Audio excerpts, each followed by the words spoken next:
வணக்கம், சுமதி சமையல். இன்றைக்கி பருப்பு பொடி செய்ய போகிறோம். அதை எப்படி செய்கிறதுன்னு வீடியோக்குள்ளே போய் பார்க்கலாம் வாங்க. அதுக்கு துவரம் பருப்பு 1 கப்பு எடுத்துருக்கேன்ப்பா. அதை வறுத்துக்கலாம். கொஞ்சம் சிம்லே வச்சு வருங்க. ரொம்ப அதிகமாக அனல் இருந்ததுன்னா கறி போய்டும். அதனால் கொஞ்சம் இப்போ மீடியமாகவே வச்சுட்டு வறுத்துக்கலாம்.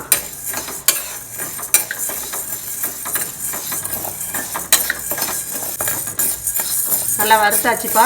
இப்படி கருகாமல் வறுத்துக்கோங்க. மீடியம் ஃப்ளேம்லேயே வச்சு வறுத்திங்கன்னா கருகாது. அது மாதிரி வறுத்துக்கோங்க. இப்போ இதை எடுத்து கொட்டிக்கலாம்.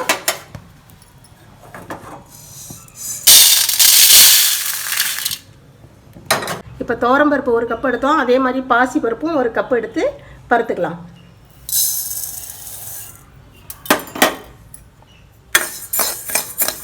கருக விடாமல் இதே மாதிரியே வருங்க. மீடியம் ஃப்ளேமில் வச்சு வறுத்திங்கன்னா நல்லா கருகாமல் நல்லா அந்த வாசம் வந்ததுக்கப்புறம் எடுத்துடலாம்ப்பா. பாசி பருப்பு நல்லா வறுத்தாச்சுப்பா. இதே மாதிரியே கருகாமல் சிம்மிலே வச்சு வறுத்துக்கோங்க. இதையும் எடுத்து கொட்டிக்கலாம்.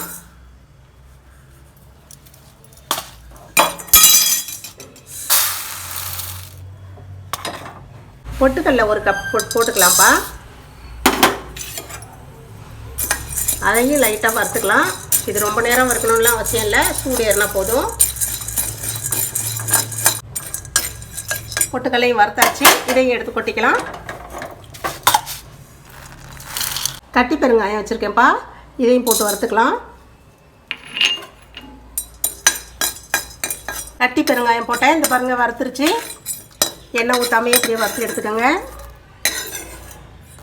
பூண்டு பல் ஒரு 10 பல் எடுத்து வச்சுருக்கேன்ப்பா. தோல் உரிக்காமல் வச்சுருக்கேன். அப்படியே போட்டு எண்ணெய் ஊற்றாமல் இதையும் வறுத்துக்கோங்க.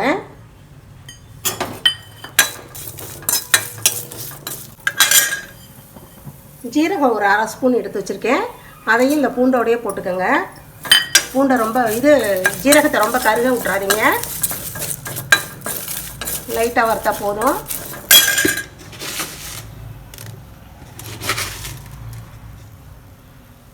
உப்பும் போட்டுக்கலாம்ப்பா. உப்பும் போட்டு வறுத்துக்கலாம். அந்த ஈரப்பசம் இல்லாமல் இருக்கும். போட்டு இதையும் வறுத்துக்கலாம். நல்லா வறுபட்டுருச்சுப்பா. இதை தனியாக எடுத்து வச்சுக்கலாம். வேறு ஒரு தட்டில் எடுத்து வச்சுக்கோங்க. கருவேப்பிலை எடுத்து வச்சுருக்கேன்ப்பா. இதையும் கொஞ்சமாக போட்டுக்கோங்க. ரொம்ப போட வேண்டாம். நல்லா கழுவி வச்சுருக்கேன். அதே மாதிரி கழுவி நீங்களும் தொடச்சிட்டு போடுங்க. சீக்கிரம் வறுபட்டுரும். கருவேப்பிலை வறுத்துட்டு இருக்கும்போதே மிளகாய் ஒரு 10 மிளகாய் எடுத்து வச்சுருக்கேன். இந்த மிளகாவும் போட்டுக்கோங்க. போட்டு அதோடையும் ஒன்றா வறுத்துக்கோங்க. மிளகாய் நல்லா வறுபட்டுருச்சுப்பா. இதையும் எடுத்து கொட்டி வச்சுக்கலாம். நான் மிளகாய் தூளுக்காக காய வச்சுருந்தேன். அதனால் எடுத்து போட்டதுனால சீக்கிரம் வறுபட்டுருச்சு. நீங்கள் கருவேப்பிலையும் இதோடு போட்டு வறுத்திங்கன்னா ரொம்ப கருகி போயிடும். அதனால் மிளகாய் வறுத்து 3/4 வாசி வெந்ததுக்கப்புறம் கருவேப்பிலையை போட்டுக்கோங்க. இல்லைன்னா தனியாக வறுத்துக்கோங்க. கொஞ்சம் நேரம் ஆறட்டுப்பா.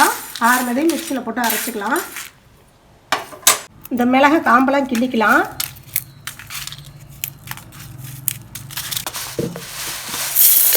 இதெல்லாம் ஒன்றா போட்டு அப்படியே அரைச்சிக்கலாம்ப்பா. நான் பெரிய ஜார் வச்சுருக்கேன். அதனால் பெருசில் போட்டு அரைக்கிறேன். நீங்கள் சின்னதாக இருந்ததுன்னா ஒரு 2 டைம் போட்டு அரைச்சிக்கோங்க.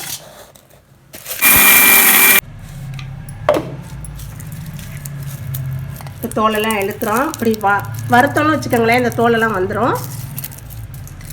எடுத்துகிட்டு இப்போ அரைச்சாச்சு. இப்போ அதுக்கப்புறம் போட்டு அரைச்சிக்கலாம்ப்பா. பூண்டு லாஸ்ட்டில் போட்டு அரைச்சா தான் நல்லாயிருக்கும். அதனால் நான் லாஸ்ட்டில் போட்டிருக்கேன். பூண்டு, ஜீரகம், உப்பு இப்போ போட்டு அரைச்சிக்கலாம்.